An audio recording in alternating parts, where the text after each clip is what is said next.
Assalamualaikum and a very good day to Madam Hanim. Okay, my name is Nur Ain Fatihah binti Abu Bakar and I'm going to present about the project report of our group which we name it as Miracle Care House together with my teammates, which is Azrina binti Sahad and also Nur Dawisha binti Shamsuri. Without further ado, I will start the presentation with the summary of our project. Okay, basically we are an organization that focuses on socio-economic issues in order to combat domestic violence. It is to ensure that people experiencing difficulties have the community's support and care, and that this could be a miraculous place for them to seek assistance and guidance. So we are particularly concerned with safeguarding the community's women, teenagers, and children from social issues and dangerous environments. We acted on behalf of helpless victims all over Malaysia, and we want to keep the victim from becoming disoriented and getting involved in other social issues like drugs, alcohol, or human trafficking, because the domestic violence may have an impact on their mental health. But we think that by providing a home called Miracle Care House, we provide personal protection services to victims of domestic violence who are seeking temporary refuge. Furthermore, our project contributes to a free abusive environment in the community, which then allowing victims to speak out and fight for their rights, while also we encouraging them to be courageous in leaving those hurtful environments. In the long run, social issues and abusive victims may be reduced because the shelter serves as a guardian and safe haven for them. A review and evaluation of the project will be conducted by the stakeholders, specifically by our project director and the team as a whole.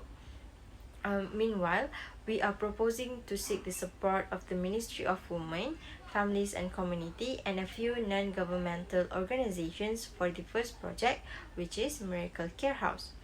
For the budget, in the budget, construction of 12 shelters under Miracle Care House is expected to cost more than 1 million, with sanitary care, house equipment, and staff salaries subsidized. And there will be a non-recurring expense of 100,000, which covers the first project's construction and establishments. The contractors and interior designers will be involved in the project building. On the other hand, the recurring expense for utilities, sanitary, overhead costs, and compensation will be 20,000 ringgit each month. Additionally, the construction of the shelter building will be conducted in 3 phases, starting from the end of December 2021 and ending by the end of December 2024. It will begin in the north of Malaysia, starting with Perlis and covering all of Sabah and Sarawak by the end of the project. 12 shelters are designated to be established and constructed in Malaysia. Okay, so next I'm going to explain about the background of our project. Okay, so through this project, people who face social issues, especially victims of domestic violence, will have an access to a temporary and safe place to stay. The community should ensure that people going through such times are supported and cared for as they turn to assistance and guidance when they need it. So there will be Miracle Care Houses built in all states so as to ensure it reaches Malaysia's targeted demographic, because social difficulties and domestic violence are actually a silent killers in our culture. Victims often felt alone with little direction on where to go or how to leave the traumatic setting. As a result, this project utilized a variety of resources, including land, professional advisors, medical assistants, local governments, and also social workers to help our organization better serve the victims. So after a comprehensive study and examination of the expected resources, budget, cost, risk, and issue, all stakeholders decided to proceed with the Miracle Care House project since it addressed a variety of social issues affecting the country's citizens. The Miracle Care House project actually aligns with our corporation's goals and vision to solve issues of domestic abuse and poverty. Finally, the project educates individuals to be caring and helpful community members.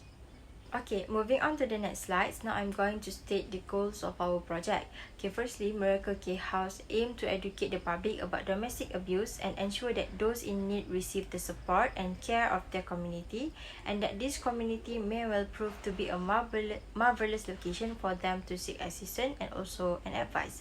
Primarily, the project aims to safeguard neighborhood of women, youths, and children from social challenges and harmful situations. So, in order to have a peaceful country, this societal issue of domestic violence should be addressed first. Okay, last but not least, the domestic violence may have an effect on the victim's mental health, but its purpose is to protect the victim from being confused and becoming engaged in other societal concerns such as drug or alcohol misuse or human trafficking. Okay, now let's see the scope of our project. Okay, a safe refuge is vital for victims of domestic violence and abuse. The determination to assist these survivors actually discover a fresh view on life is the goal of Pharos.corp. Okay, moreover, Pharos.corp will actually collaborate with other stakeholders to increase awareness and also concerns about domestic violence and also domestic abuse and violence. Pharos.com actually wants to create a one-stop shop for victims to reconnect with the real world. Thus, Pharos.com will act as a beacon for people who have lost their path, pointing them in the right direction via legal or medical aid. Also, Pharos.com chooses to present a kind and comfortable picture to its visitors. The various daily activities such as trial sessions with workers and communal places like as a library or a computer room will be provided to help victims to live quiet and regular lives free of violence. Okay, finally, Pharos.com want to educate its employees, so volunteers are welcome and senior personnel recruits will be trained in fundamental psychology so they can be better comprehend the victim's emotions. So I think that's all from my part. I will pass to Darwisha to proceed with our presentation. Thank you.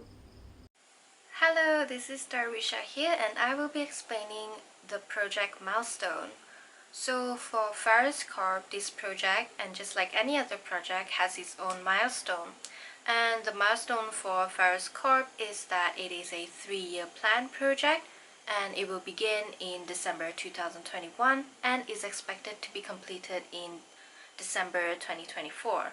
Furthermore, because Pharos.corp is to offer services to victims of abuse, hence our plan is to build shelters around the region of Malaysia, starting from the north of Malaysia all the way covering up until the east of Malaysia, and there will be a total of 12 shelters available. So now we will get into the project schedule, and allow me to look down to see the data here.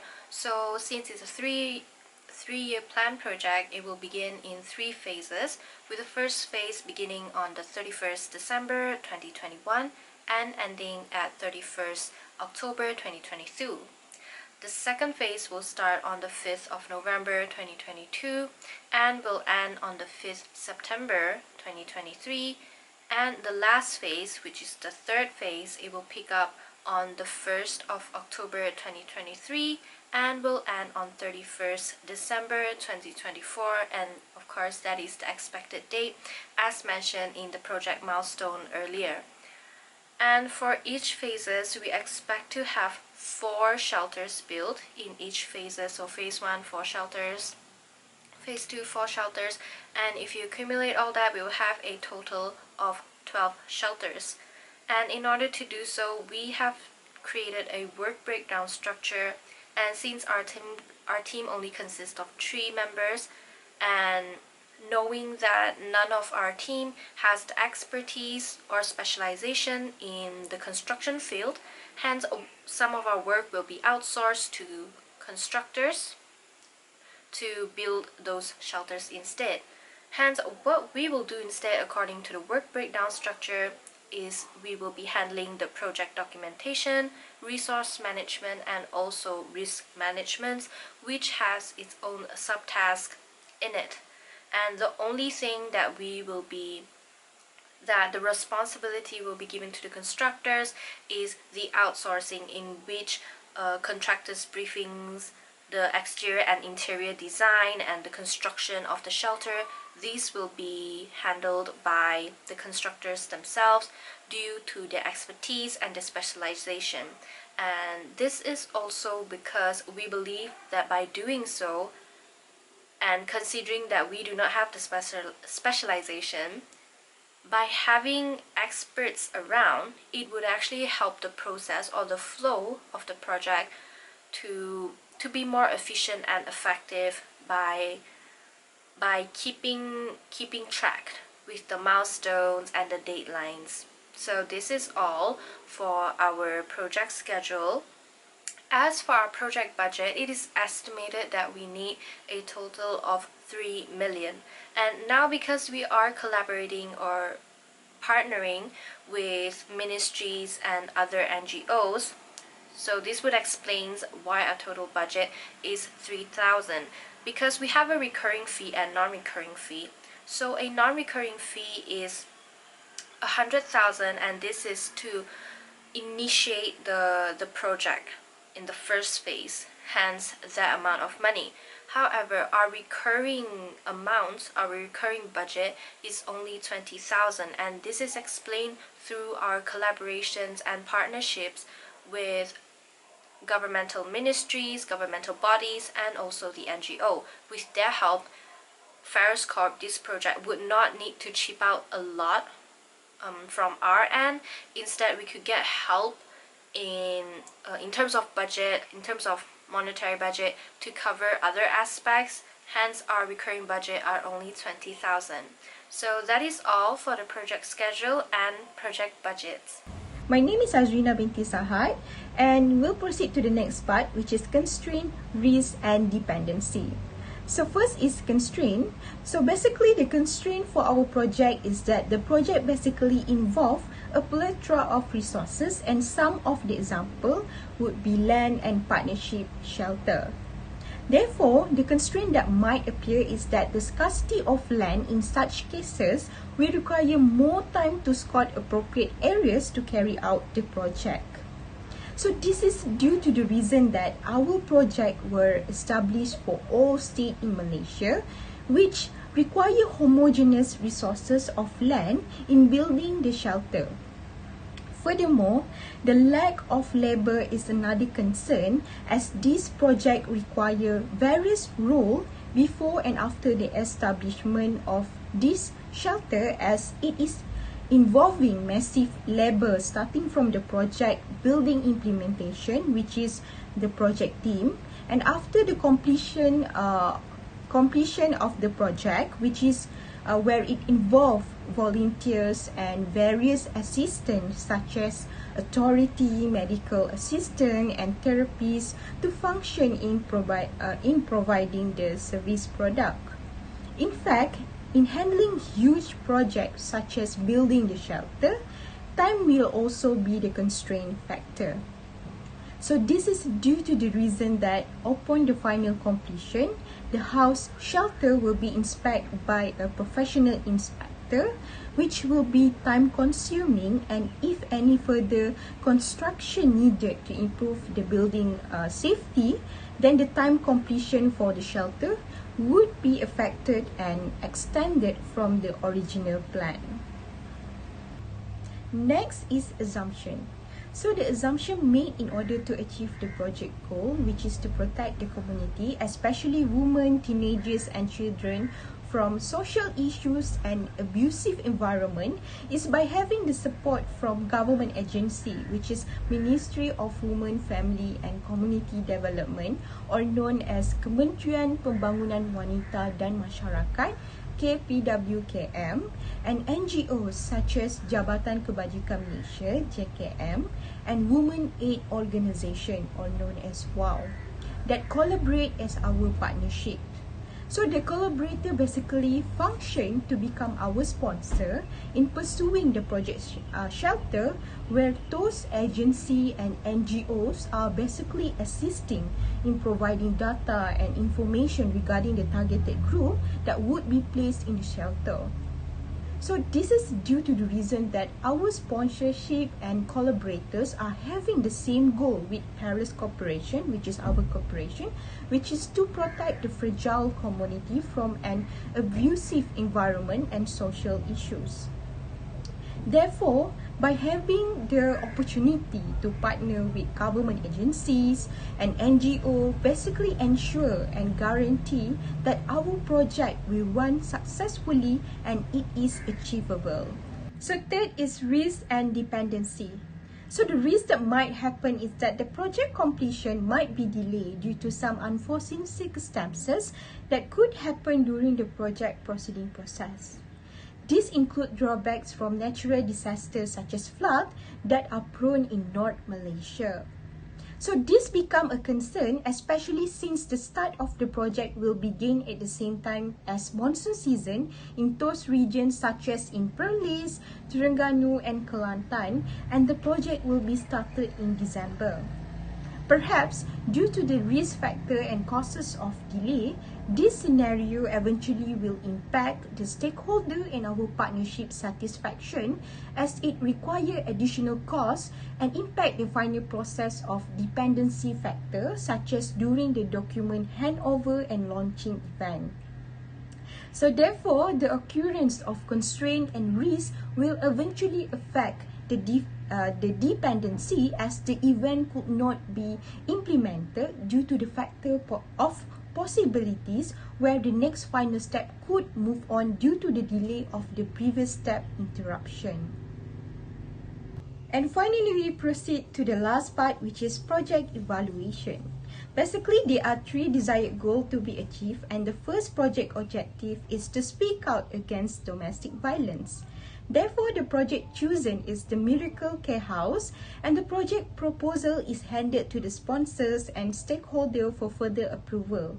And as soon as the project is proposed to the appropriate stakeholder and gets approval for the proposed budget and materials, all stakeholders and team members are consulted with their tasks and responsibility in order to pursue the project objective. Next, the second desired goal is to protect women, teenagers and children in the community from social issues and unsafe environment. Therefore, by collaborating with government agencies such as Ministry of Women, Family and Community and 2 family NGOs such as Jabatan Kebajikan Malaysia (JKM) and Women Aid Organisation (WOW) would enable the deliverables process in order to be achievable, since the sponsor possess valuable information as collaborating and partnering with those stakeholders will ensure the project is delivered to the supposed group and to encourage the community to be concerned pertaining abusive violence in the society. As to achieve the third desired goal, where to prevent abusive victims from losing direction and involved in other social issues such as drug abuse, alcohol abuse or human trafficking, then this project will seek professional medical advisor and psychologists to support the victim and to contribute in decreasing the social issues in Malaysia. Therefore, this project would be achievable in helping the victim by accommodating professional assistance along with government agency and NGOs. And as our project would have 12 shelters across the country, then each shelter would have at least 2 professional advisors and 10 workers and volunteers to be assist. In monitoring and evaluating the project progress, all stakeholders basically should perform their tasks according to the agree and consult meeting of the project team. Therefore, during the initiating phase, all stakeholders should already be clearly aware of their tasks and begin to perform with the project implementation, and team members assigned are responsible to report and inform regarding the project building during weekly meetings in the performing phase. For example, architect, designer and engineer should be responsible in monitoring the building process and to make changes if needed, where all changes should be reported immediately and need to get approval from the project directors and sponsor. So during this phase, any possibility that occurs should be addressed, and if an appropriate option is needed, then it should be modified according to the original plan. So this is to monitor the project progress in line with the cost spent according to the budget plan earlier. Therefore, in the closing phase, any contract should be terminated with the contractor in order to prevent overhead costs. In fact, all stakeholders and sponsors should be informed a month prior before reaching the completion deadline as to evaluate the final project progress and to be ready for handing over the project. Finally, the method that will be used in evaluating the project success are by measuring the impact evaluation which were conducted by the project manager and researchers to be presented to the sponsors. So as this project is to help abusive victims of social issues, therefore we have estimated that the abusive and social rate could be reduced at least 5% from the previous year upon the completion of the project in 2024.